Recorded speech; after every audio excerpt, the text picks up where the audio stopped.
If you want to know how do you become a pilot in the Air Force, I can't necessarily speak to the specifics about the Air Force because I was a Navy pilot. I was a Navy F-18 pilot for a number of years. I did do 20 years in the United States Navy. I was a fighter guy. And I can tell you that the prerequisites for becoming an Air Force pilot are going to be very similar to those of becoming a Navy fighter pilot. First and foremost, you're going to have to join the Air Force as an officer. And in order to do that, you're going to need a degree. Now, you can either go to school on the Air Force or you can go to school on your own.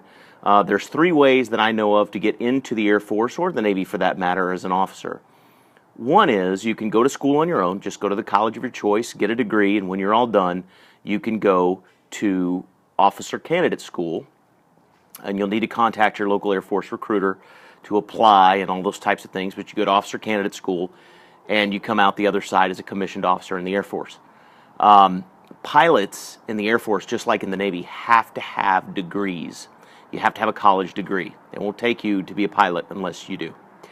The other way to become commissioned in the United States Air Force is to go to the college of your choice and join their ROTC unit. That's their, the military prep portion of college, like your junior ROTC in high school. Most people are familiar with that.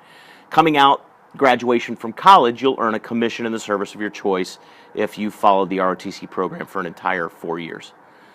The third way is to go to one of the academies, Air Force Academy, Navy Academy, West Point, any of those. That's a process. You're going to have the grades for that. You're going to have to get an interview. There's a process to do that, but the education is free, and you'll come out the other side of that with a commission. Now, once you've gotten your commission in the service, you're going to have to negotiate a flying contract in order to become a pilot in the Air Force, and that's going to be between you and the recruiter when you're sitting down and making arrangements to either go to ROTC or go to OCS or to go into the Air Force in whatever means you're going to do it. But I'll tell you this, if you can negotiate a flying contract, then you can become a pilot in the Air Force. But again, college is going to be a prerequisite. There's no way around that. You're just going to have to do it. Like I said, I did 20 years in the United States Navy. I loved it. Had a great time. Flew F-18s. Got to be an adversary. Got to play bad guy. Right, that was a lot of fun. And now I've kind of moved on to a different phase of my life. You can tell by the hair and the beard that I'm not showing up to work for physical training at 06 in the morning anymore. But I'm having a really, really good time using the skills I learned to do some great stuff in online marketing and create some financial freedom for my family that I didn't get a chance to enjoy during those 20 years. Some time freedom, right? And some money freedom for my family. So if you want to know a little bit more about that, you can click on the link I put below. It'll take you to workingwithbrian.com.